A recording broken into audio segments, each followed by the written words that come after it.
which came into Egypt, every man and his household came with Jacob. Reuben, Simeon, Levi, and Judah, Issachar, Zebulun, and Benjamin, Dan and Naphtali, Gad and Asher. And all the souls that came out of the loins of Jacob were 70 souls, for Joseph was in Egypt already.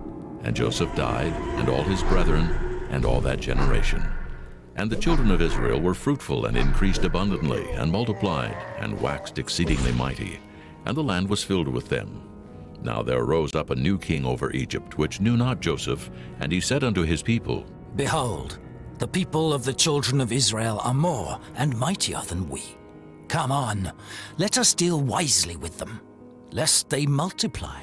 And it come to pass, that when there falleth out any war, they join also unto our enemies, and fight against us, and so get them up out of the land. Up a new king over. Therefore they did set over them taskmasters to afflict them with their burdens.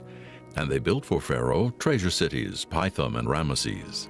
But the more they afflicted them, the more they multiplied and grew, and they were grieved because of the children of Israel. And the Egyptians made the children of Israel to serve with rigor, and they made their lives bitter with hard bondage, in mortar and in brick, and in all manner of service in the field. All their service wherein they made them serve was with rigor. And the king of Egypt spake to the Hebrew midwives, of which the name of one was Shiphrah, and the name of the other Puah. And he said, When ye do the office of a midwife to the Hebrew women, and see them upon the stools, if it be a son, then ye shall kill him. But if it be a daughter, then she shall live. But the midwives feared God, and did not as the king of Egypt commanded them, but saved the men children alive.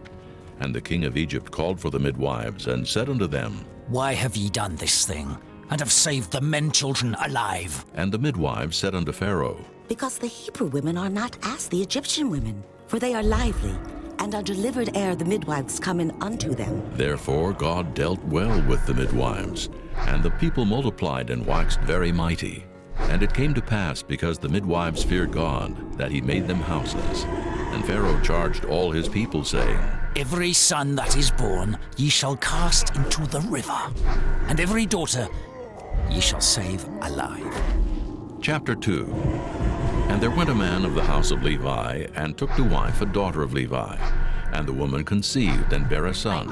And when she saw him that he was a goodly child, she hid him 3 months.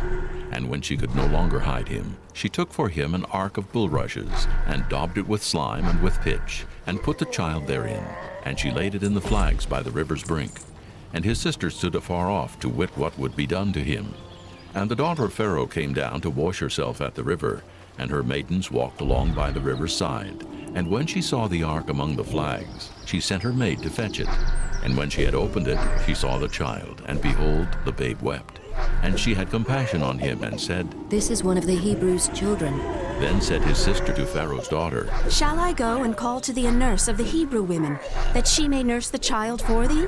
And Pharaoh's daughter said to her, Go. And the maid went and called the child's mother. And Pharaoh's daughter said unto her, Take this child away, and nurse it for me, and I will give thee thy wages. And the woman took the child and nursed it. And the child grew, and she brought him unto Pharaoh's daughter, and he became her son. And she called his name Moses, and she said, Because I drew him out of the water.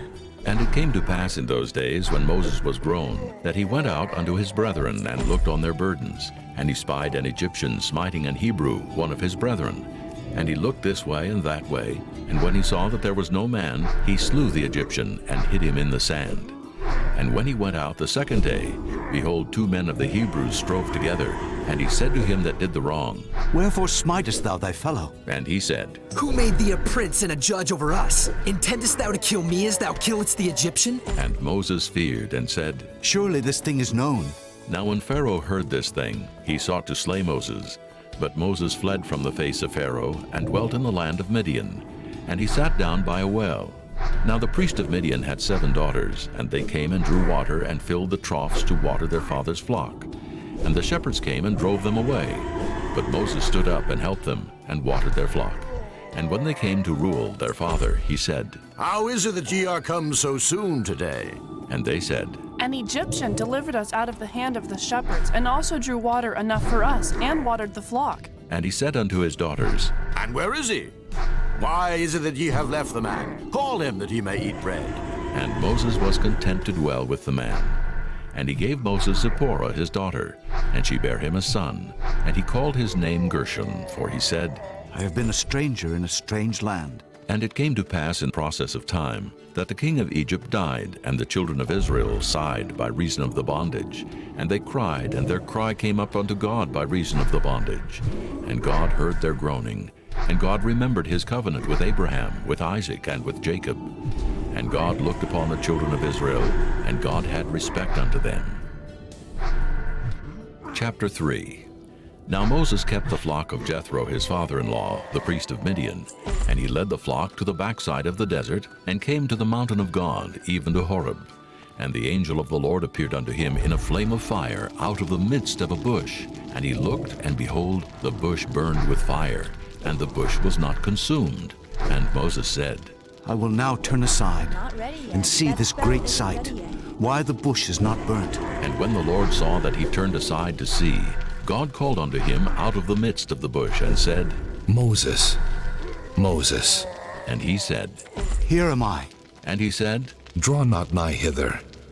Put off thy shoes from off thy